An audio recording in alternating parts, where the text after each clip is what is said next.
Hello friends, నేను మీ JD. Welcome to Bigg Boss updates. Bigg బాస్లో 29th డే ఫస్ట్ ప్రోమో వచ్చింది, నామినేషన్కి సంబంధించింది. ఇక నామినేషన్స్ అంటేనే మంటలు పొగలు, దానికి తగ్గట్టే మంటల్లో ఇవన్నీ ఫోటోలు అని కూడా పెట్టాడు.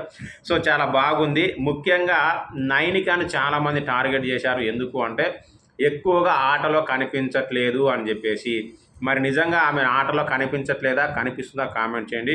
తర్వాత వచ్చేసి సీత నాగమణిక అంటే ఒక్క రీజన్ మీద నామినేట్ చేసింది. ఆ రీజన్ మరి సబబుగా ఉందా లేదా మీరే చెప్పాలి. ఎందుకంటే ఈ నాగమణిక అంటే సాక్రిఫైస్ చేసిండు గేములు అని చెప్పేసి గ్రూప్ డిస్కషన్ చేసుకున్నారు. దానివల్ల గొడవ అయింది. నేను సాక్రిఫైస్ చేయలేదు అని చెప్పేసి ఇక్కడ చెప్పాడు. సో ఆ విషయంలో కరెక్ట్గా ఏమంటుంది సీత అంటే వాళ్ళు నువ్వు డ్రాప్ అవ్వమంటే డ్రాప్ అయిపోతావా, నీకు ఓన్ డెసిషన్ లేదని చెప్పేసి తిడతా ఉంది. మరి అందులో సీత కరెక్టా కాదా కామెంట్ చేయండి. నైనికాని నబీల్ కూడా నామినేట్ చేయడం జరిగింది. అందరిది ఒకటే రీజన్ మోస్ట్లీ. ఇక మనీకి యష్మికి మధ్యన అయితే గొడవ బాగా జరిగింది జెండర్ విషయంలో. నేను అప్పుడు అక్కడ లేనురా, అది వాళ్ళు ఏం మాట్లాడాలో తెలవదు, కాకపోతే నవ్వానని చెప్తా ఉంది. మరి అక్కడ డౌట్ వస్తా ఉంది, నిజమా కాదా అంటే ఆమెకు సంబంధం ఉందా లేదా తెలిసే నవ్విందని నేను అనుకుంటున్నా. మీరేమనుకుంటున్నారో కామెంట్ చేయండి. సీత ఒక ఎలిగేషన్ చేసింది నిఖిల్ గ్యాంగ్ మీద.